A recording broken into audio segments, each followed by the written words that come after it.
اجرب اني اسبح واطلع كنوز البحر. بما انه بحر حكومي اكيد انه كان في زحمه هنا وفي واحد طاح منه خاتم، ساعه، جوال، طفل ضايع، ما ادري. ليتس جو. اكيد كلكم قاعدين تقولوا ايش الجداوي المجنون ده كيف يسبح في البراد. والله مجنون الجداوي ده، والله يسبح في البراد.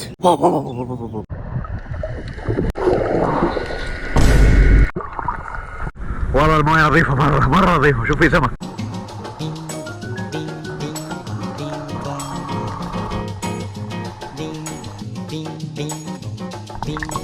حطير شبك يعني ابن ام القرشيجي.